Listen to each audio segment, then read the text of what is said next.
Hey friends, Seeking Our Spirit back with another great episode.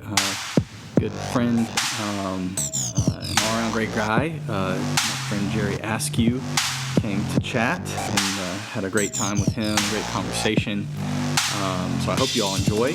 As always, if you want to be on the show, or if you know someone who'd be great on the show, or if you're interested in spiritual direction, reach out to me at seekingourspirit@gmail.com.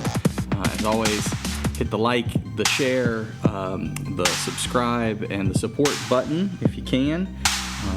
And we'll keep doing it. Hope you enjoy.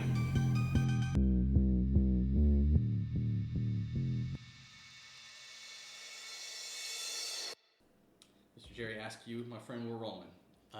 So, cheers, salud. Cheers. Thank you for being here with me and journeying with me in this exploration. So, jumping in, why don't you just take a second and tell folks who you are, where you're from, what you do, and then we'll dive in. Who am I? Yeah. Wow. Yeah. Maybe not. Yeah. Let's start with the resume answer, maybe, rather than the true answer. Yeah. But I'm Jerry Askew. I moved to Knoxville in 1985 as the Dean of Students at the University of Tennessee. Stayed there for 13 years. Went from there to lead the East Tennessee Foundation for a few years. Then got a bizarre call from the head of the Catholic healthcare system in town, St. Mary's Health System, asking if I would come over as senior vice president of the system there. Did that for 16 years. Then left there and went to the Alliance for Better Nonprofits and was CEO of that organization for 5 years. And then along the way, at the age of 62, I was ordained as a deacon in the Episcopal Church. And so I kind of retired from everything to the church. And now I'm Archdeacon of the Diocese of East Tennessee and deacon at St. John's Cathedral. By the time this airs, I will be the interim canon to the ordinary. That's right. The Episcopal Church has a lot of really great titles. Nobody knows what they mean. Right. But, Different language. yeah, but I'm a North Carolinian by birth. Went to Chapel Hill, undergraduate, University of North Carolina, undergraduate, and Memphis Masters, and Ohio State PhD. So I'm the weird guy you see on the interstate with both a UNC and Ohio State decal on the back of the car. Nice. I cannot do anything bad in this town because nobody else has that. That's right. that combination. Yeah, there's a lot of weird combinations. Yeah, That's not one you see a lot. But I'm a husband. I'm a father. I'm a grandfather, and I leave the best for last because. Those titles are far more important than the resume titles I mentioned before. Life, yeah, for sure. Yeah, awesome. Well, yeah, that's a lot. It's a lot of experiences. But well, I'm old. Yeah. So, as you know, this is sort of an exploration into, what is spirituality, and so my interest is sort of looking at spirituality through other people's eyes. And so when you think of that term, what your spiritual life has looked like, or what spiritual experiences have been in your life, where do you enter into that in your life? Mm-hmm. Does that start at childhood?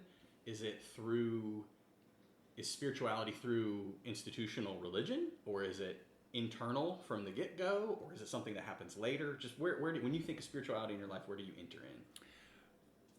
Well, I think it's evolving. I'm involved with an organization called the Meaningful Life Center here in Knoxville. And we try to approach life through the wisdom traditions, mm-hmm. the wisdom traditions that undergird all religions. And so being involved with that has helped me take a much larger step. My spirituality from birth until probably 35 was really about church. Yeah. Though like many of us, when by the time I left for college, my church was the Fellowship of Christian Athletes. Uh-huh.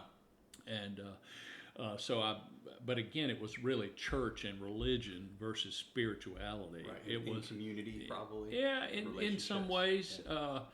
I was just an old jock. I wasn't very good, but I wouldn't quit. Mm-hmm. And so teamwork and all of that was part of the community. But really, I read a book called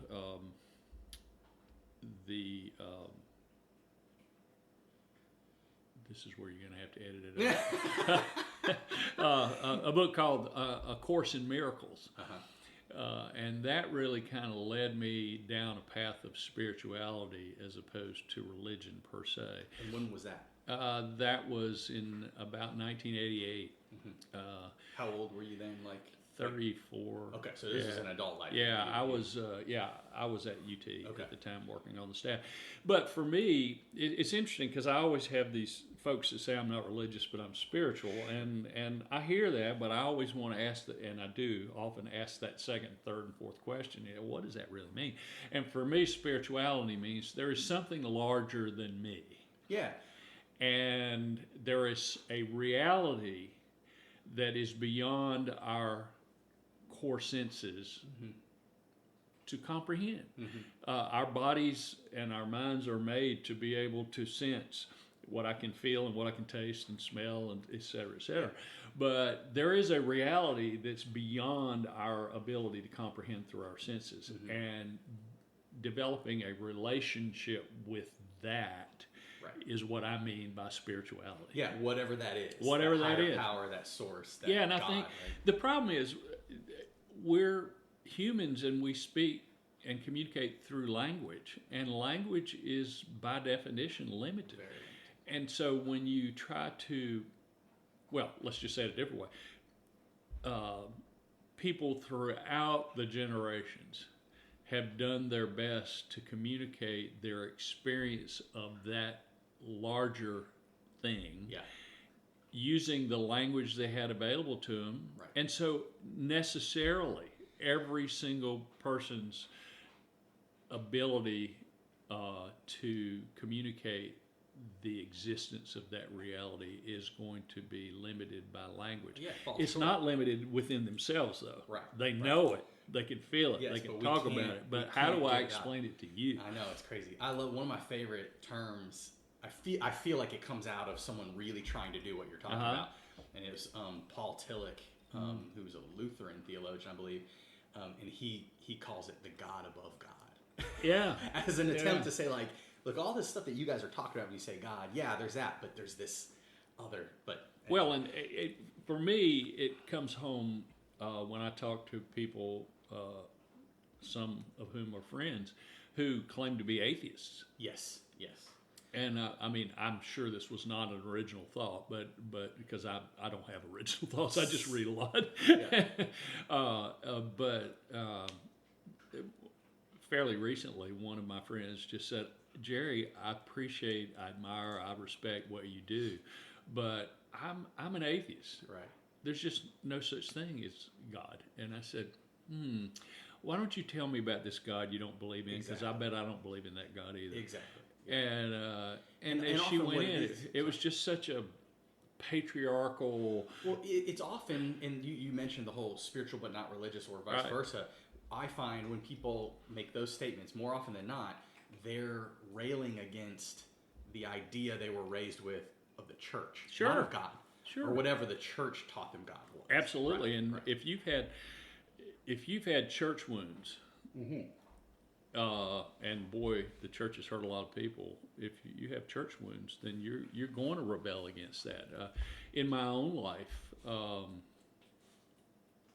my primary call is to a healing ministry, and I didn't think they were going to ultimately approve me to be trained as a deacon because they kept saying you're already doing all of your diaconal ministries. Why do you need to wear a collar? Yeah, right. They kept saying it over and over, and I kept hemming and hawing, and they finally said, well, until you can answer that question, we're not moving you forward in the process. Right. And one day I was praying about it and just trying to figure out, why do I feel like I need to wear a collar? And then it came to me.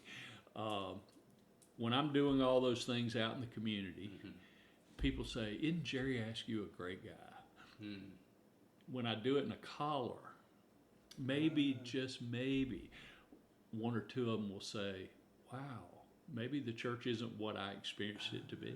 That's a great angle, Jerry. I had not heard that. Yeah, and so for me, it was as clear as a bell, because I'd been hurt by the church deeply, and so many of my friends had, and so my diaconal work is really all tied up into healing church wounds and maybe getting a few people to give the church a second chance, or at least release them from the pain that they've been carrying around for so long. Whether they ever come to church, I'd love them to come to church, but if they don't, that's okay. It's something that I say, as I say this, I realize that it's I don't know if privilege is the right word, but like, it took me a long time to realize. I grew up so blessed and so fortunate to grow up in the Episcopal Church and in a healthy one, and I didn't realize really until later in my ministry that the majority of people I interact with in the church are carrying around mass amounts of spiritual baggage. Oh my goodness, mine. Trauma. I could go into detail. It doesn't really matter, but I mean, my mother, when my little brother got killed at 5 and I was 7, my mother went to her pastor for comfort, and that pastor took advantage of her.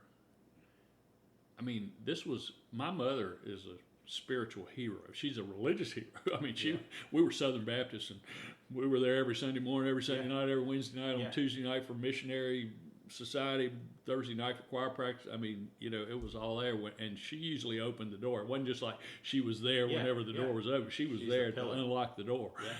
And he took advantage of her weakness. And when my dad found out, they split. And she took my younger siblings with her and left me with him. And I've never known why she did that. And I never was going to ask her, because I didn't want her to know I'd been suffering for 40 years, wondering why she would leave me behind. That kind of stuff. Well, they got back together, but it was never, the damage had already been done by the church, in my view, because this is all on that pastor. I'm sorry, it's the role of the pastor to draw the boundary when somebody's really vulnerable.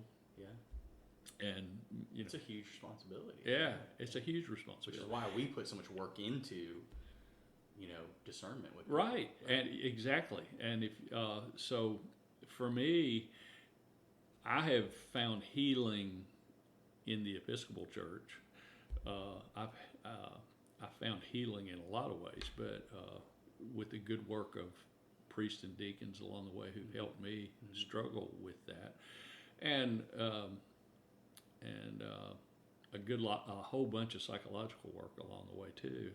And so if I can help be a part of that, again, but it's not about me. I have experiences that help me to identify with the experience other people had of church wounds.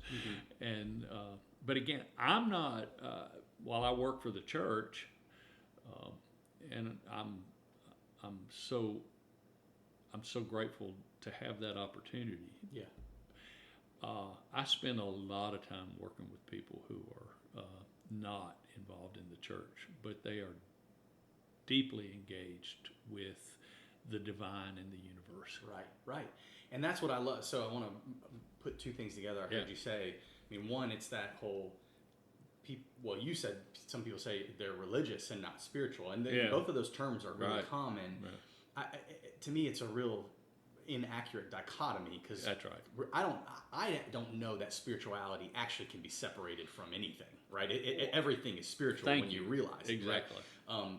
But having said that, because you sort of framed, I heard you saying spirituality, at least your awareness of it, came later in life. It did. But you were in the church all the time. So as a child, would you point to anything in that church upbringing that you would call spiritual? Was the spirituality in the community? Was it in the church worship and relationships with people? Or would you say, I really don't point to anything until later? Part of my growth as a human being over the last 10 years has been learning to see the positive in my church upbringing. I characterized it, and correctly I think, as being a very fear-driven kind of religious experience. Yeah. You go to church because if you don't, you're going to hell. So everything you do, it's all about avoiding hell, which arguably does not do much in the way of cultivating an actual relationship with God. Oh my gosh! Wow, how could you possibly somebody you're that afraid of? Right. And so, but it's funny, over the last 10 and particularly the last 2 or 3 years, I've really started to ask myself the question, what positive did I get out of it? Because it was so negative for so long, capped by my mother's experience and all of that. I finally started appreciating the fact that in my upbringing, I was taught a respect for the Bible. Mm-hmm. Mm-hmm. Now, I wasn't taught how to read the Bible correctly. I was taught what was in the Bible. Yeah. I got more. I can't imagine how many dozens of boxes of vanilla wafers I've eaten at Vacation Bible School, and learning all the songs, and and those were all positive experiences, and having relationships with adults that were really healthy. Right. So you can look back now. Now I can see all that, and that's been good for me. Sure. Because I had a narrative in my brain that was all horrible, and I escaped all that. Yeah. And in many substantive respects, I did. Right. But it's really not about me. Mm-hmm. I mean, that's the part about spirituality that has really been so helpful. When I was growing up in the church, it was all about having a personal relationship with Jesus. Mm-hmm. And that personal relationship with Jesus was fire insurance. It was going to keep you from going to hell. Right. And while I do appreciate my personal relationship with the divine, that's really not primarily what it's about. Yeah. I love the idea in Buddhism of the bodhisattva. The person who can cross into enlightenment but chooses not until everybody else can come along. Uh-huh. That's far more influential in the way I think about my life when I'm at my best. Mm-hmm. I mean, I fall back into. Sure. I don't want anybody that hears this to think I think I'm really this holy guy, because I'm not. Yeah. Tell me, my wife can tell you I'm no holy guy. But when I'm at my best, I'm really thinking about how can we make the whole world better. Right. Maybe we do it one person at a time, but there's a lot to overcome in the church. 100%. Okay. So I'm trying to look at a timeline here for you. So, and oftentimes I use the terminology of, I start to see in people's stories a language or various languages that God sort of uses to communicate to them in their life. Yeah. So you named that for you. Would you say that in your 30s, like sort of that book would be? That would be one of them. Like your first sort of? That would be one of them. Before that? Would you like, hey, there's something bigger or there's something different than what I was? Well, sports for me, I always played team sports. Yeah. And so I think, honestly, I had never thought about this until you just asked the question. Good. So you're getting the raw first draft of an answer here, but the idea that there is something larger than you, and that you have your part to play, but but it's not really about you. Mm-hmm. I think that was born in team sports.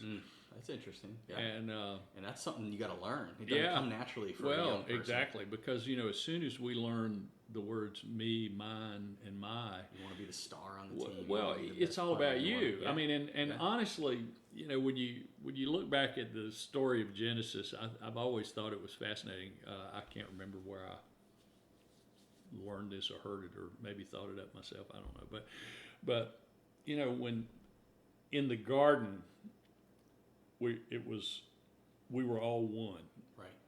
So what happened in the story and again, it's a myth, and but myths have truth. Enormous truth. Of course.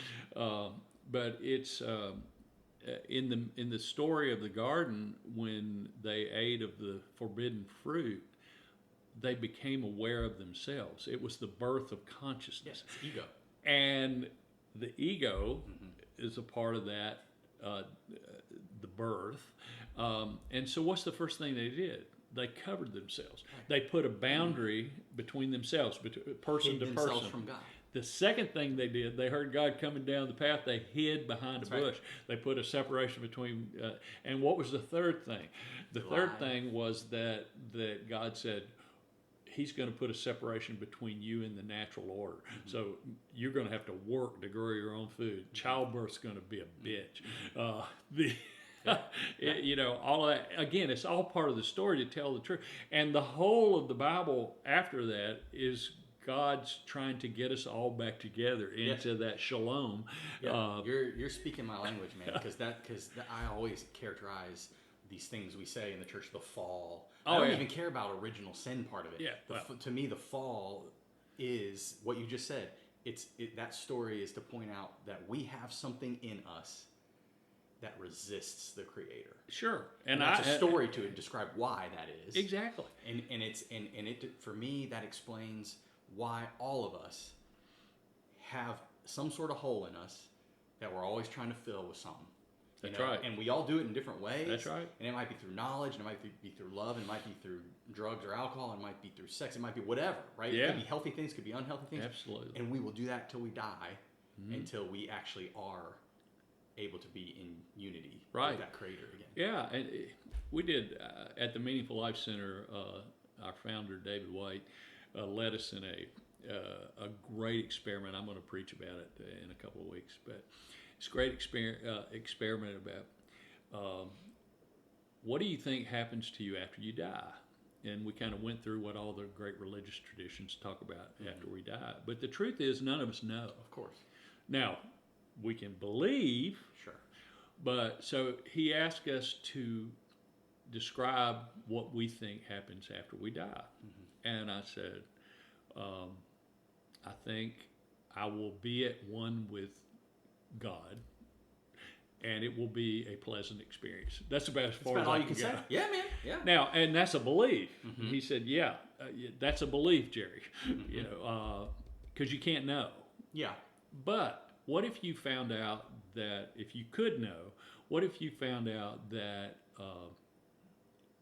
that the truth was 180 degrees from what you thought? Well, there's a lot of ways to answer that, but I contemplated that question for a long time, and I came back to him and said, well, 180 degrees from what I think will happen is that nothing happens. Right. And that when I die, it's over. Right.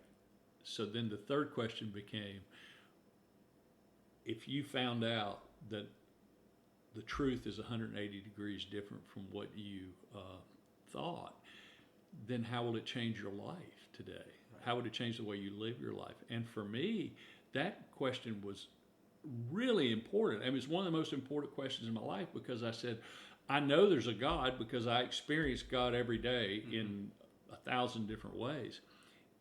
If it's all over when I die, then the only opportunity I'm going to have to experience God is while I'm living. Yeah. And so I'm a 70-year-old man. I don't have but 15 or 20 years to go. Yeah. My financial advisor says I have to die by 89 or I'm going to be broke. But so I got 19 years to experience all the God I can Yeah. and that's the God in you and the God in myself and the God in nature and in the God in the awe of watching of holding my newborn grandchildren, the awe of listening to the organ at St. John's Cathedral we played, the awe of listening to the Doobie Brothers, and you know, and just And all you know of what? that. And that's a great perspective to have, to live Yeah. and to die. Oh yeah.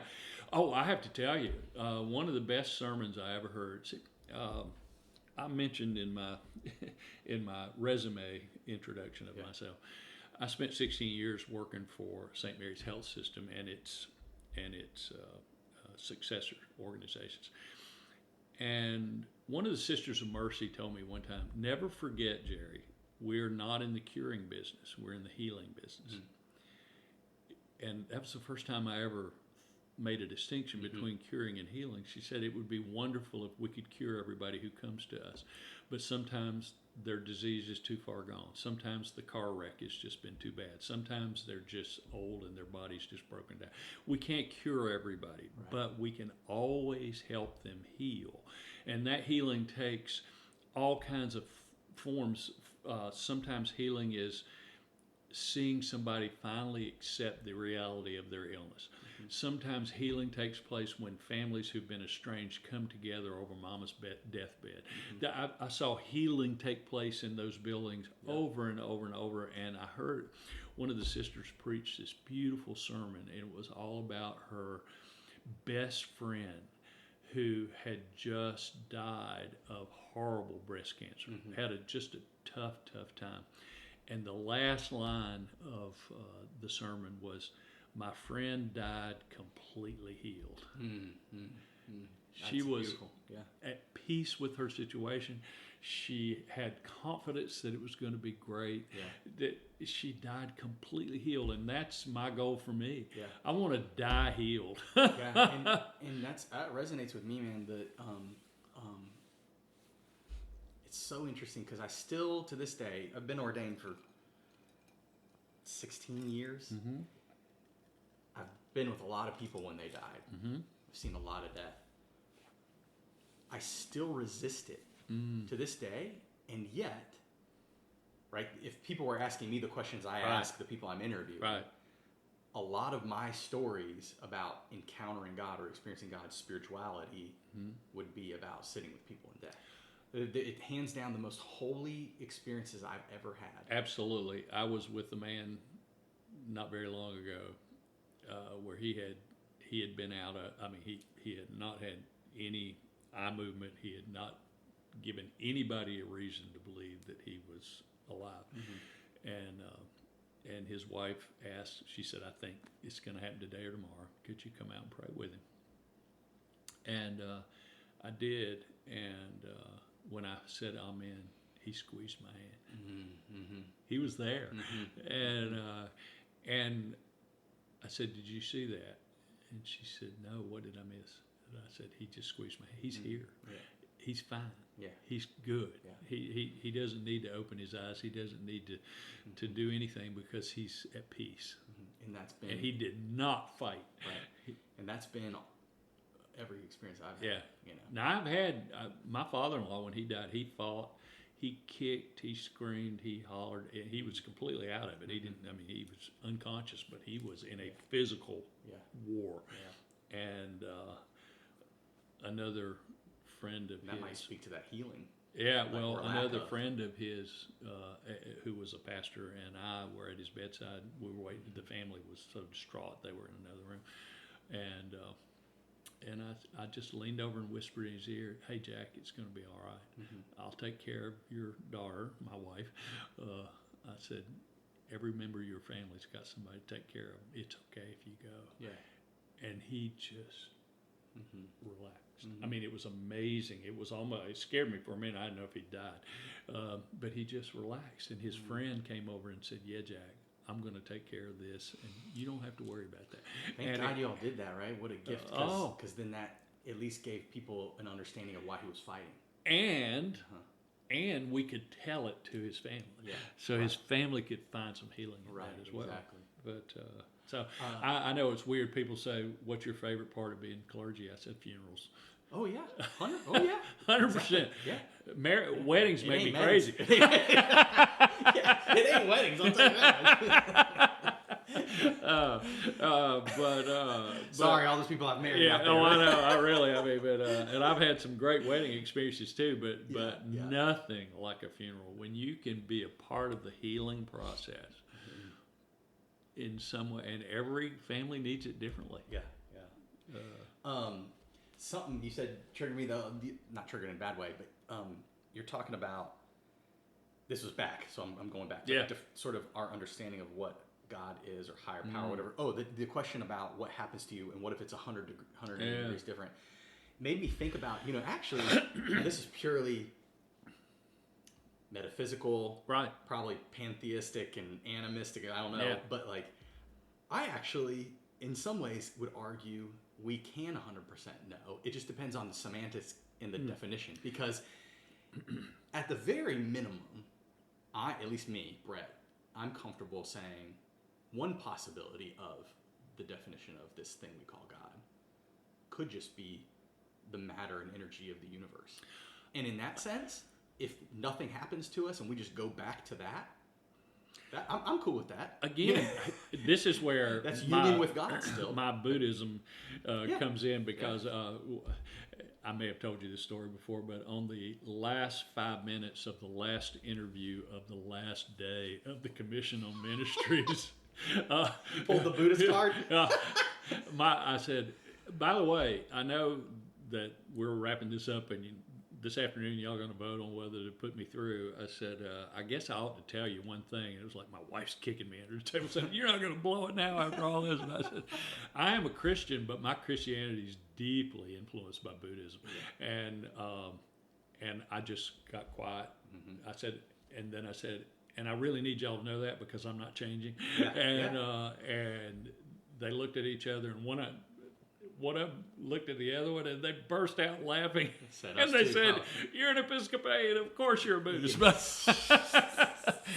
But this whole idea of going back to one, right? Whatever that is. Yeah. Right. What did the Buddhist monk say to the hot dog vendor? Make me one with everything. I've not heard that. That's terrible. That's good. Yeah, but going back, if I just use metaphor, if I just disintegrate back into the energy of the universe, right. It's not nothingness. It's not nothingness. Right. Exactly. Right. The question is always, do we maintain our personality? That's right. That's the part people get hung up on. And when my little brother died, my mother was so peaceful. She was bedridden, but she was peaceful. And I remember climbing up in her arms as a 7-year-old. And she said, it's going to be okay.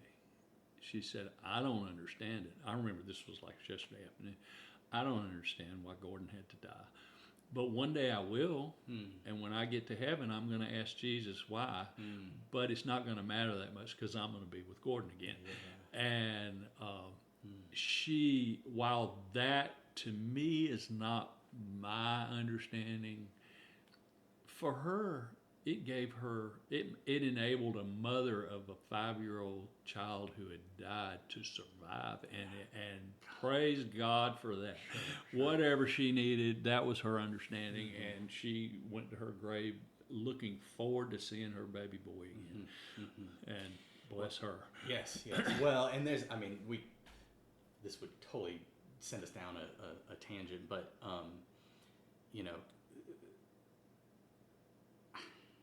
it's funny because I'm with you. Well, one, let me back up and say this one reason why I love doing these conversations is because I learned stuff about people that I never knew that are similar. So you probably don't know this about me, but I often say that I am a Christian because of Buddhism. Mm-hmm. So I'm not going to tell my story here, but I went through a period in my life where it literally was Buddhism that gave me a different pair of lenses with which I could then look at Christianity, and then I was like, Oh, You and I can walk are with identical in that. It also gave me a different language. Yes. And you mentioned languages earlier.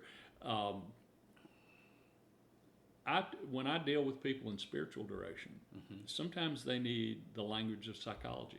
Right. Sometimes they need the language of religion. Sometimes they need the language of spirituality. I try to have multiple languages, and the Buddha helped me understand. Well, the Dalai Lama wrote a book just a few years ago that said the three primary sources of suffering in the world were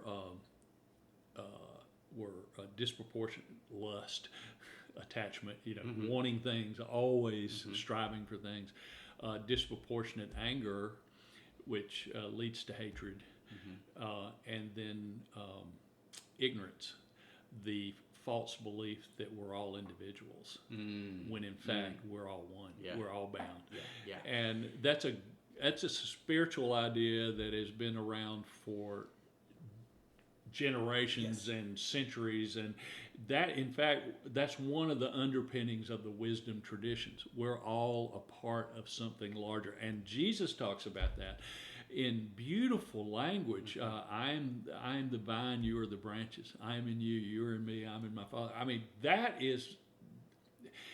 And there's another great book I recommend to everybody.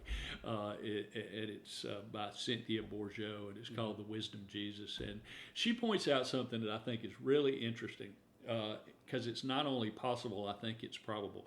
We tend to think of the center of life in the Bible being Jerusalem. Well, that was the center of the religious ritual life. But that's not where Jesus lived. Jesus lived in Nazareth, and the Silk Route came right through Nazareth.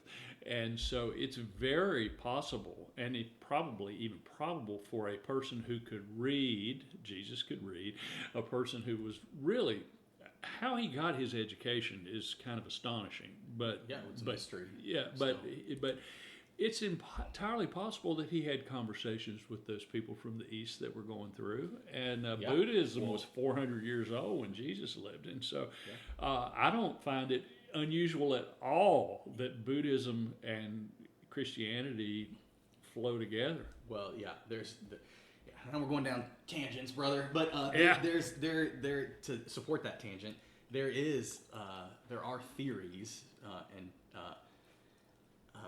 that Scripture leaves off at Jesus' childhood, and he comes back at 30. Where did he travel during that and time? There's a lots lot of of people think that he was in India.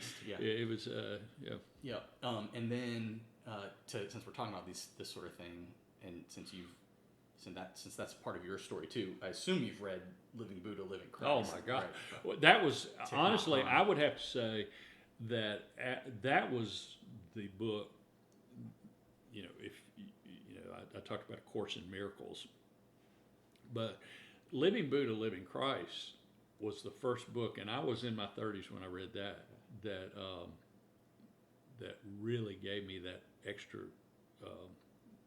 It not only gave me a language, but it gave me a perspective, because Thich Nhat Hanh said there's nothing in living a perfectly Christian life that contradicts a perfectly Buddhist life, and there's nothing in living a perfectly Buddhist life that would contradict a perfectly Christian life.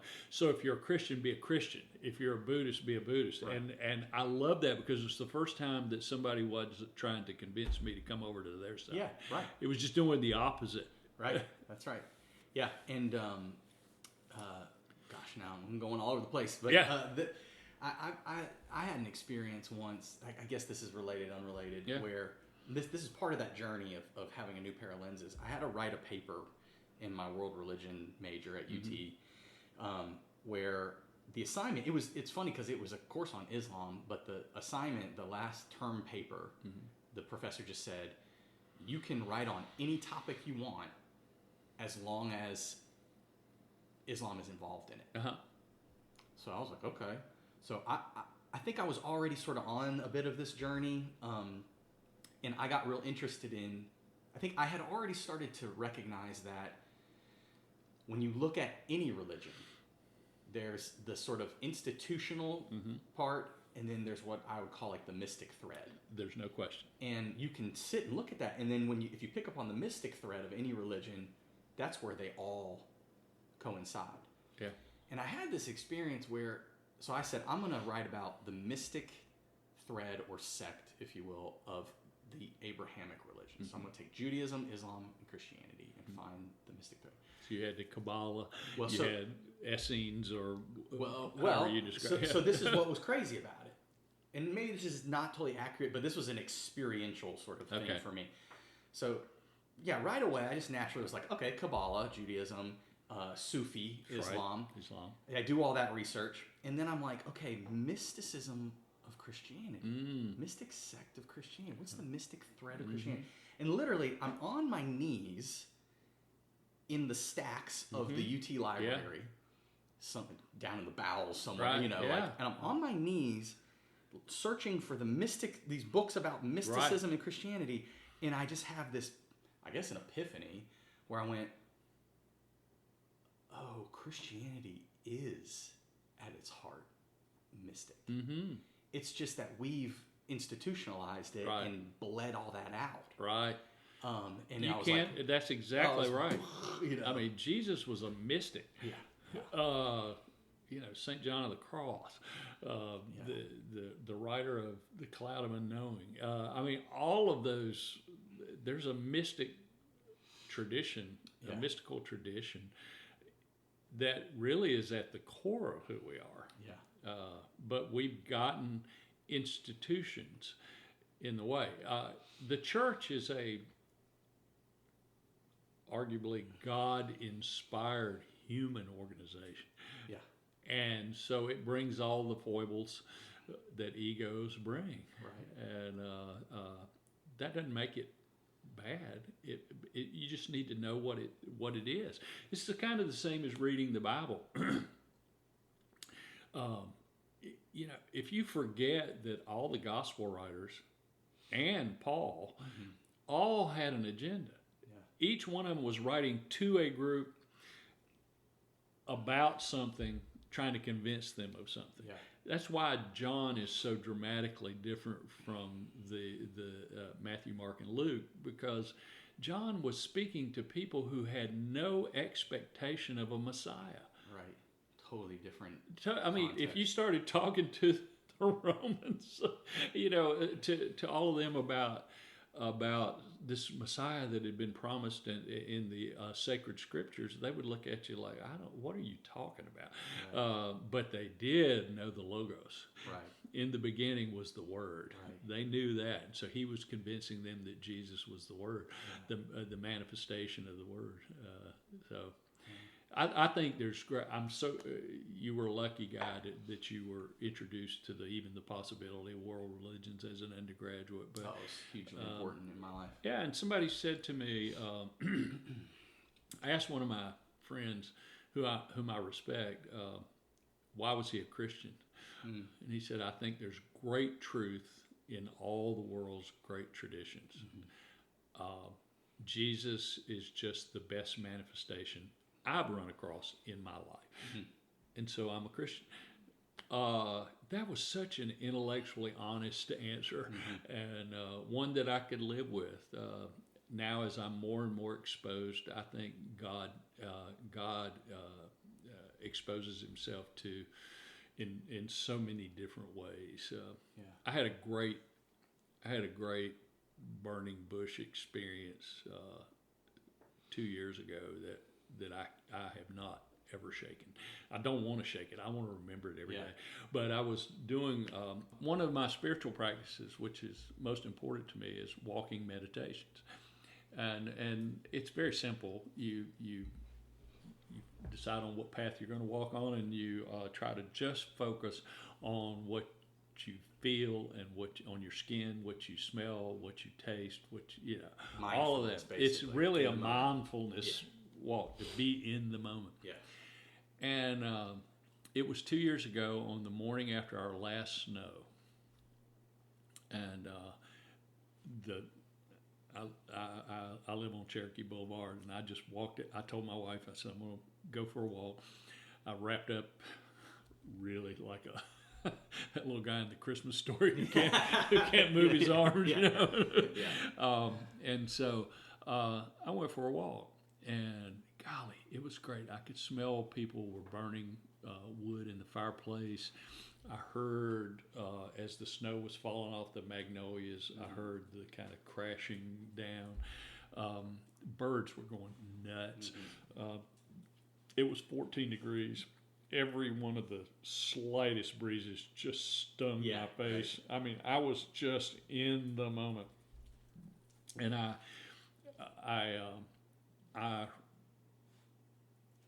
saw something out of the side of my eye, and I thought it was a bird that flew by. And I looked over, and there was this eddy.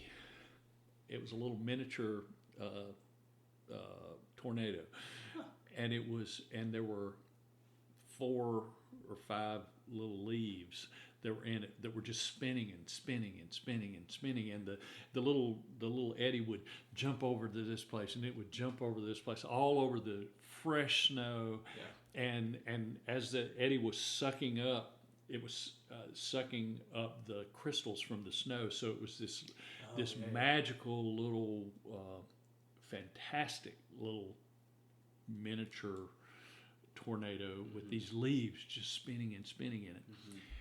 And I suddenly had, what came to mind was that one of the ways the ancients have described the relationship between the 3 persons of the Trinity is perichoresis.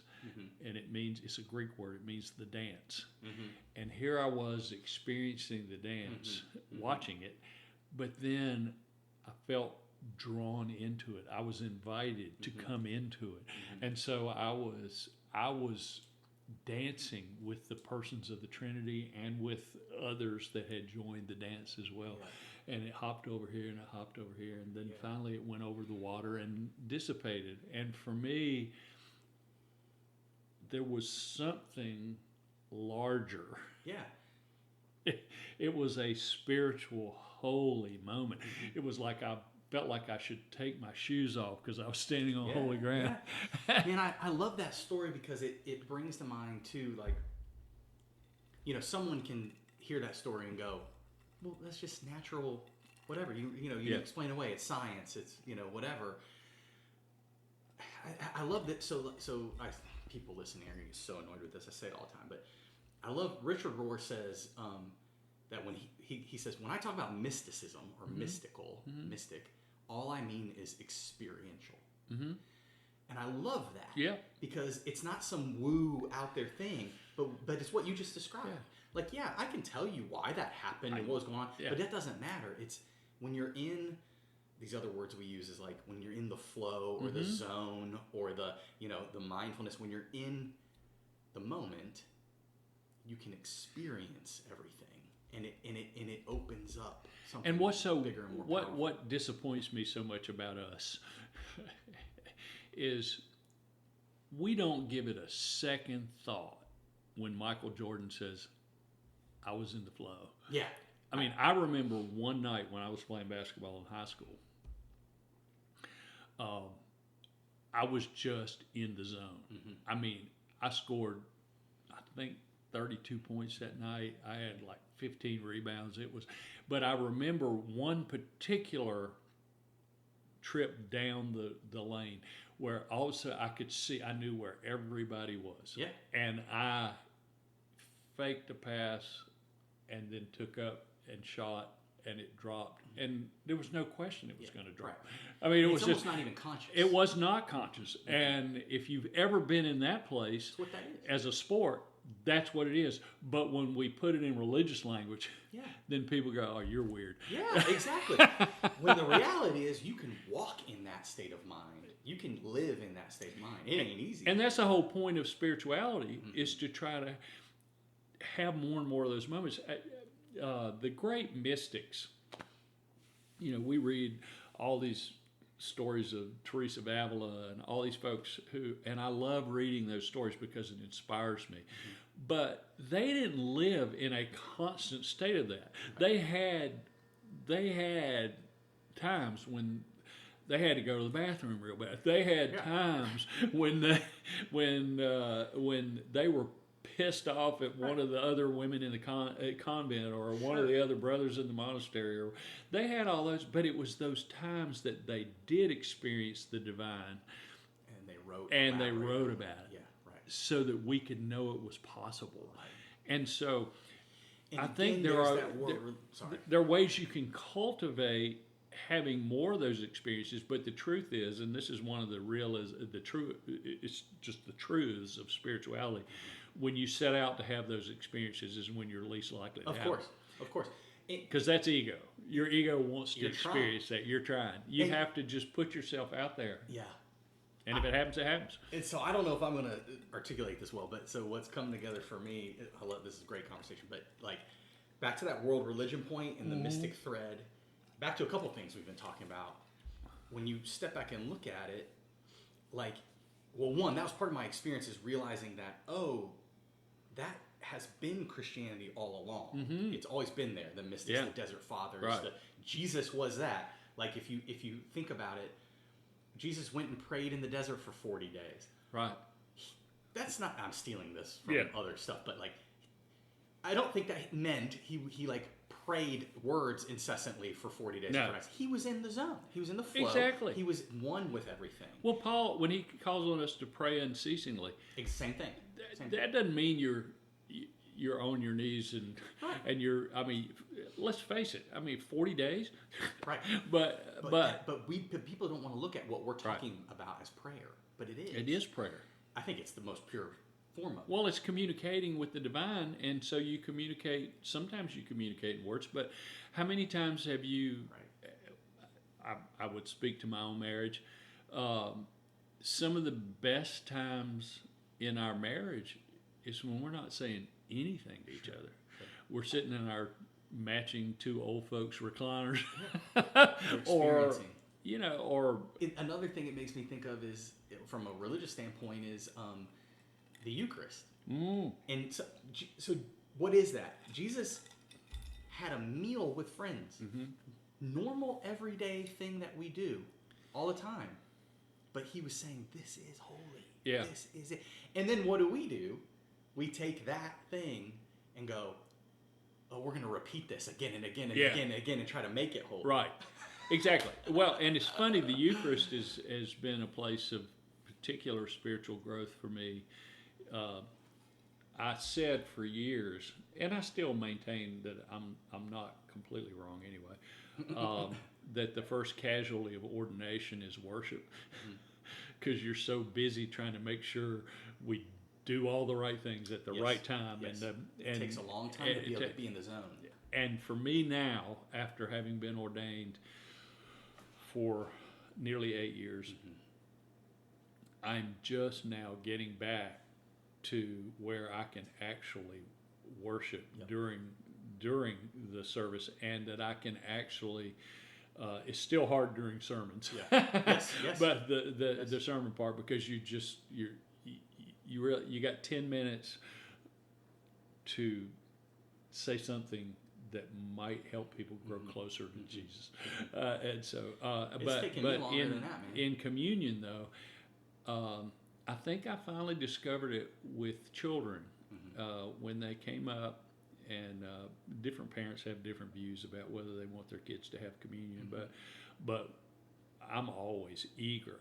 And when I started, it was just a whim one day when I said, "This is the body of Christ that He gave just for you," to a little kid. And they looked up and said, "Thank you." And of course, within a week or two of that, another kid, I said, "This is the body of Christ that He gave just for you." And she said, "I love your costume." That's beautiful. But that too was great. Yeah, that's beautiful. Yeah. That too was great. But now, sometimes I do the wine, sometimes I do the wafers. But each time, being able to share it, the just the act of being able to share. Now I have to tell you a funny story. So my mama, we grew up Baptist, and so my mom is coming to Knoxville for the first time to visit me, and I'm in the Lutheran church at the time. In the Lutheran church, there's always a clergy person and a lay person who's the assisting minister, always. And so I said to the pastor, I said, look, my mom's going to come up for communion. She and I have never communed with each other since way back when we were having little, little cut up squares cut up squares of white bread, when I was a child. But she, as an adult, I've never communed with my mother. So whichever side she comes up on, would you let me do that? He said, absolutely. So I'm kind of living for this moment. I'm going to share the body of Christ and the blood of Christ with my mother.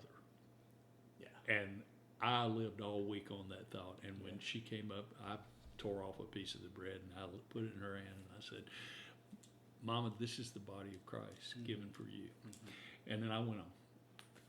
After church, I'm just floating. After church, I get into our car and I said, well, Mom, what'd you think of our communion service? And she said, you should have told me that was real wine. It's the first time alcohol's ever crossed my lips and it burned me all the way down. And I said, well, it's a good thing you were in church, Mama, because you'd have gone to hell otherwise. Oh, my gosh. God almighty. I was so frustrated. It was like I'd had this great moment. Yeah. But then again, that was kind of egotistical. Right. Same because thing, it was all about me. Right. It wasn't about her.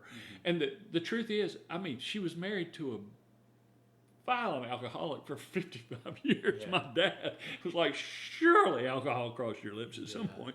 But we had non-alcoholic cups there. We had all kinds of things. She just didn't know. It was never about, it was always about me. Yeah. It wasn't about us. Yeah.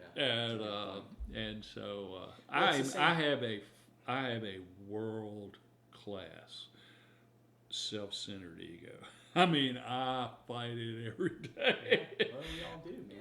And it's the same thing that we can continue that analogy. Like for me in worship, it's that same being in the zone. Even though what we're doing is, we care about what we're doing, and you want it to be done right. That's not a negative thing, but that still is ego. Right? It is. You're trying to do the right thing. You're trying to make it the best for everyone that you can. And you're trying to perform it in the way it should be performed and all that. And so for me, those moments come in. So before I preach, every time, and as I'm putting on the chasuble, before I celebrate, I pray. And what I'm doing is, not to use extreme language, but my prayer essentially is like, help me sacrifice my ego. Yeah. And it's trying to get myself over so that I can be in that zone. Yeah. Our mutual friend, Father Bo Townsend, he was the priest at St. Luke's when I was a deacon there for part of that time. And he used to say, and it was beautiful, I didn't really get it at the time, but now I've gotten it. He said, it's always better to do it well than to do it right.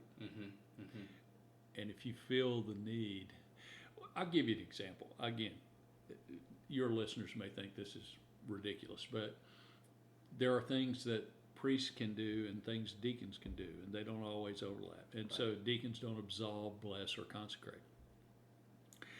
Well, when a couple of parents come up with a newborn and they don't want the newborn to have the wafer, they said, could you just bless her? Well, I'm a deacon. So technically, I'm not supposed to bless. So what am I going to do? I'm going to stop the whole process and go get a priest and come over and say, can you bless this kid? Yeah. For the rules? For the rules. No. Right. I lay my hands on that child and bless that child. And if that's going to send me to hell, then I will see all my friends there. Yeah. But I just, there's something, it's just better to do it well than to do it right. I had the same situation right after I was ordained. The rule is, you process out, and then you better get back up here for the pictures. That's, you got to be back. And one of the Catholic nuns who I worked with at St. Mary's said, would you please bless me? What am I going to say? Well, sister, I can't really do that. And besides that, the photographer's waiting. I said, no. Right. I sat there and I just crossed her head. And was I wrong? I don't know. When the rules and the man-made stuff gets in the way of the flow. Yeah, the flow. Right. It's all about, it really is the flow. This is the best word, because what I love about the term flow is there's movement in a direction. In addition to being in the experience at the moment, you're also moving towards something deeper. And that's really what it's all about. Being in the flow, you are moving toward unity, toward shalom. You are moving toward being at one with Christ. And this is to continue our world religion thread. That's Taoism. Yes, that's pure that's Taoism. The Tao, right? So, the Tao. Yeah. So we can learn so much from, if we will get our egos out of the way and get our institutional dogma out of the way, we can learn so much from people all over the world and all of the experiences. And I mean, if you've ever worked with homeless people, they can teach you so much. Yeah. They can, and they're as manipulative as we are. Well, everyone can, and so, but you're not. We don't pick up on it if we're not living in that state of consciousness, right? We're not picking up. And I'm not. Again, I want to make sure this is truth in advertising here, folks. I'm not there all the time. Oh, no. I mean, I have glimpses of it here and there, and I try to hold on to those to remember what it can be like if I can just get myself out of my ego. But there's in Jungian psychology, there's this concept of the shadow, that part of yourself that you don't want to admit is there, that part of yourself that you really despise. And if you want to know what your shadow is, just pay attention to what you despise in others. Oh, yeah. Oh, yeah. And I don't want to get political here, but Donald Trump has helped me see how narcissistic and egotistical I am. When I see him, and I'm in a minority here, somebody who's thanking God for Donald Trump, but in a very limited way. Yeah. I'm thanking God because he reminds me every day of that part of me that is real. And I love that psychological lesson, because imagine if everyone lived that way. Yeah. If when we saw the stuff we didn't like about someone and say, boy, that's me. Yeah. Like how that affects you. And so what am I going to do about it? That's the key. Right. This is the part about the lesson coming up on the 15th of October. Sorry, that tells you when we're broadcasting this. But, it's about the guy the king who had the wedding feast. And all these people didn't come. And he got really ticked off about that. And, of course, we can talk about whether the next part where he destroyed all those people who didn't come in their villages and everything was real, or whether a translator just stuck that in because they were it was just 10 to 20 years after the destruction of Jerusalem and all that. But the bottom line was I have forgotten where I was going on that, so you can just edit this part out. I went, and that just went right out of my head. You're good. It'll come back. So I was going to say too, to circle back to another theme here.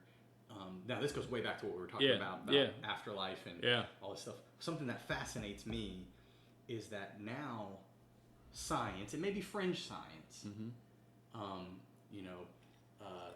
the quirks and the quarks. What is that? String theory, all those things, right?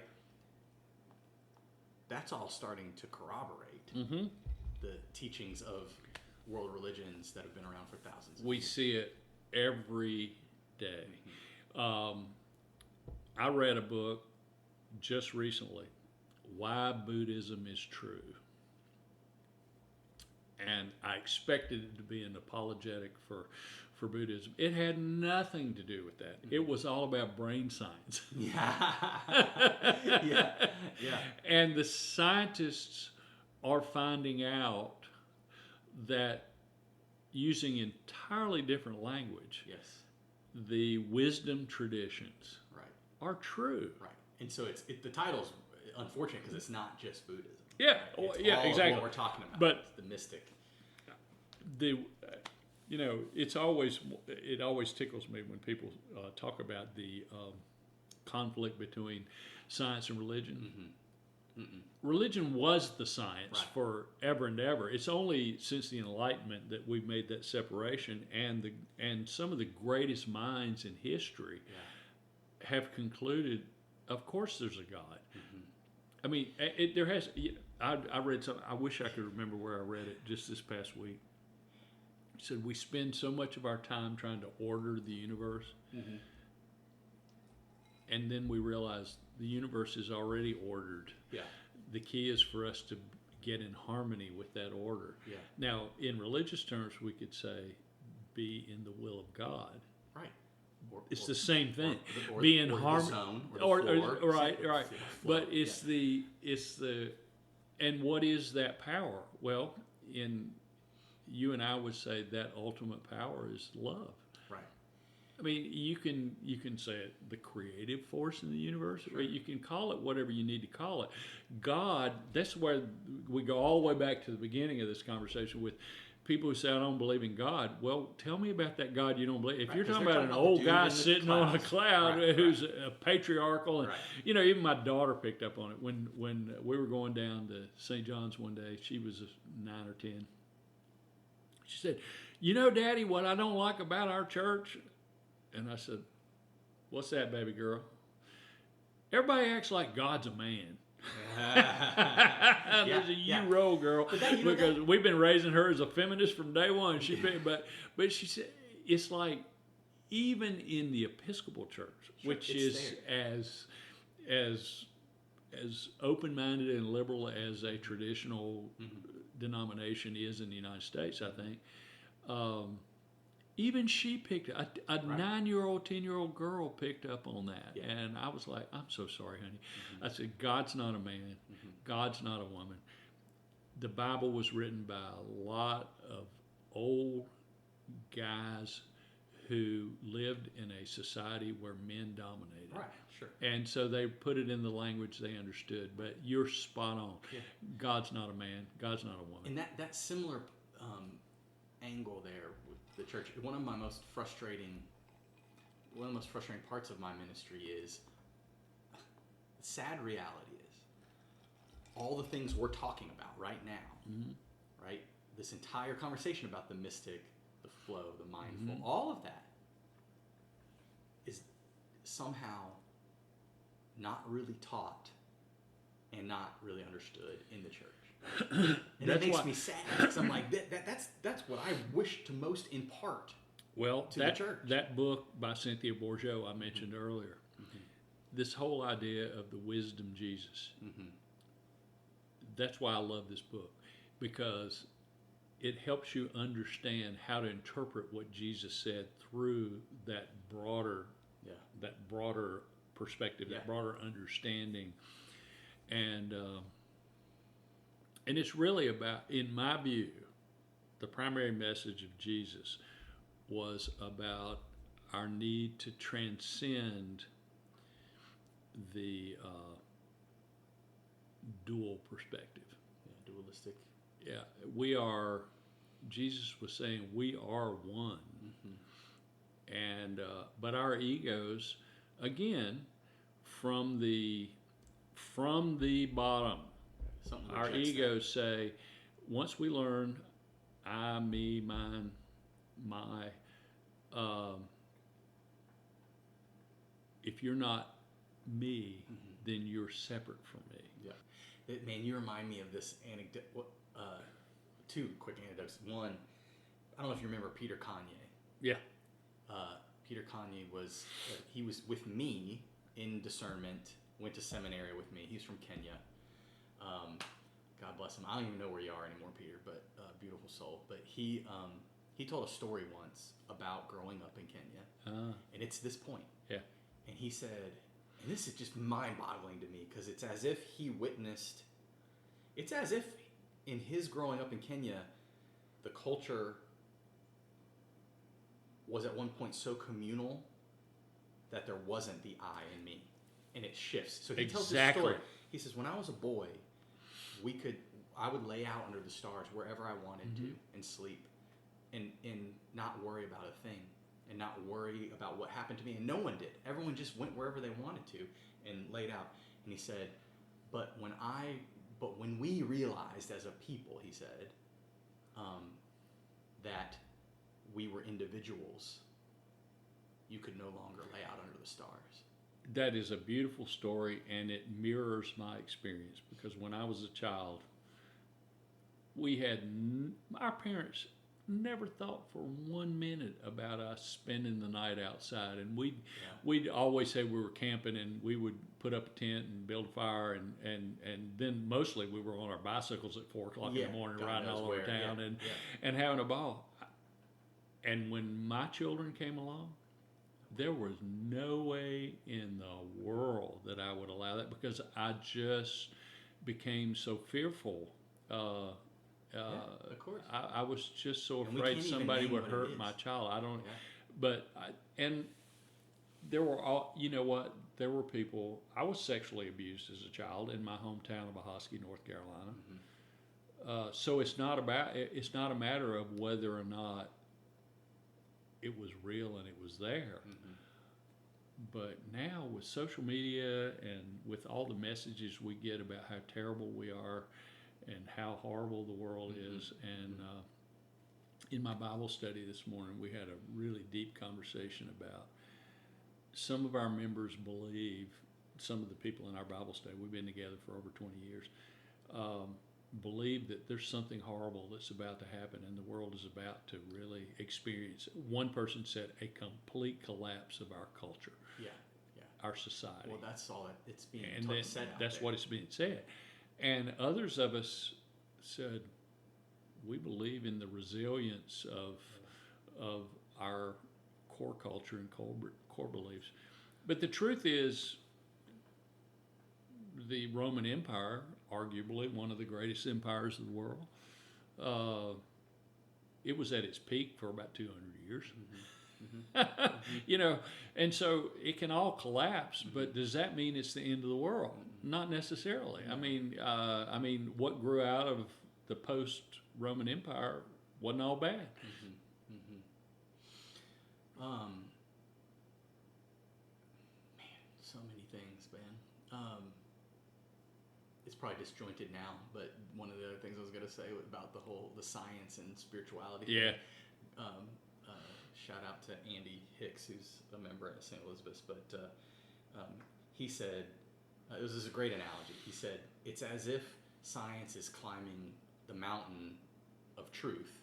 I agree. And he said, and when science, and as they get closer, as we stated already, science is starting to actually circle back and corroborate what has been said for millennia from Hindu texts. And he said, it's as if when science finally gets to the peak and to the top of the mountain, they encounter all the theologians there, and the theologians go, "What took you so long?" I would like that. Yeah, exactly. Of course, I would add the philosophers. Sure. Yeah. So I want to be respectful of your time today, and we've gone through, a lot of conversation, a lot of awesome stuff. One question that I always ask people, and sort of the final question I ask people is, if you can name it, what is your greatest quote unquote spiritual experience of your life? Greatest, most powerful? Do you have a story that you would say is the most powerful spiritual experience of your life? I've been blessed with several of them, but the one that's still impacting me most right now, what I didn't tell you about my brother's death, was that about 2 years ago, after a lot of work, my brother died when a bunch of us were playing beside a country road, and just a bunch of kids having a big time. and somebody threw my brother's shoe across the road, and a guy in a pickup truck was running late, getting back to work, and he saw all of us on the right side of the road, and he pulled over on the left where my brother had gone to retrieve his shoe, and he didn't see my brother, and he killed him. He ran over him. I may have told you this story while we were at retreat, but it was only a couple of years ago that I realized I was the one who threw the shoe, and the enormity of that burden on me was amazing. So, Dr. Rhonda Redden Wrights and I were leading a class at the Meaningful Life Center, and she said, I want us to do a guided meditation for a moment. She said, I want you to go, all of you, to go to the safest place in your life, the place where you felt most safe. And after thinking about it a while, I realized that it was in my granddaddy's front yard where there was a crepe myrtle tree, and it was the perfect basket. Mm-hmm. And I loved going into that crepe myrtle tree. Sometimes it was my rocket ship. Mm-hmm. Sometimes I was, cowboys and Indians. Sometimes it was jail and I was trying to get out. Sometimes it was a place where my imagination could run wild. But I always felt like I was so happy. Mm-hmm. She said, okay, I want you to imagine you're in that place. And so I went to that place. And she said, I want you to smell what you smell and feel the temperature and look at the sky, what's the sky, and just be fully present in that place. And so I did that. And then she says, now I want you to imagine that somebody else is there with you. And so I said, okay. And she said, feel that person behind you. That person is standing behind you. It doesn't have to be a person, but if it is a person, that person's behind you. And I did. And I could feel the presence of another person with me. And she said, now I want you to turn around. And I turned around. And I'm a pretty good-sized boy, but there was a person who was about 6'5", who weighed about 240 pounds. And he said, hi, Jerry. And I looked at him, and it was my brother. And I just stared at him, and I said, I am so sorry. And he said, about what? And I said, about throwing your shoe across the road. And he said, oh, that? I hadn't given it a second thought. And I went, but if it weren't for me, you would. And he said, stop. He said, Jerry, I'm fine. I'm good. I can't imagine being better than I am. It's okay. Mm-hmm. And so we just sat there for a minute, and we talked a little bit. And then he said, I'm always here. I've always been here. He said, I've always been with you. And I'm so proud of you. And he said, and you can come back here. I'm always here at the Crepe Myrtle. You can come back and see me whenever you want to. And then Rhonda brought us out. And I'd had this spiritual experience that was filled with love and healing and all the things we've talked about. And I feel like the most blessed guy in the world because I have that experience to fall back. I know it's real. Carl Jung was asked one time, did he believe in God? And he said, believe? No. I know God's real. Yeah. The difference between belief and knowing is that's maybe the chasm that we hope everybody can step across from believing in something to knowing that it's true. And I know that my brother is fine. Yeah. I know that to whatever degree I needed forgiving. Yeah. He did that a long time ago. I don't know, to whatever. So Yeah. So that's beautiful, the man. spiritual world I live in. Well, thank you for sharing that. It's an honor just to receive that story. That's super powerful and beautiful, and I'm thankful for you for the fact that you've experienced that. That's Yeah, it was. what a blessing. Rhonda gave me a great gift that day. Yeah, what a blessing. Yeah. Well, thanks, brother. I appreciate it. That feels like stopping place. Anything else you wanna? Nope. I can't. or I don't think say, I or- can say any more about spirituality than that. Well, listen, brother, I appreciate you journeying with me. Thanks for your honesty and your vulnerability, and your willingness to enter into this with me. It was a joy and a pleasure, and loved all the places we've gone, and appreciate and respect you, and I'm thankful for you and your ministry. I feel the same way about you, and brother. a lot of love for you. So Sure do. thank you, brother. We'll do it again sometime. Okay. All right.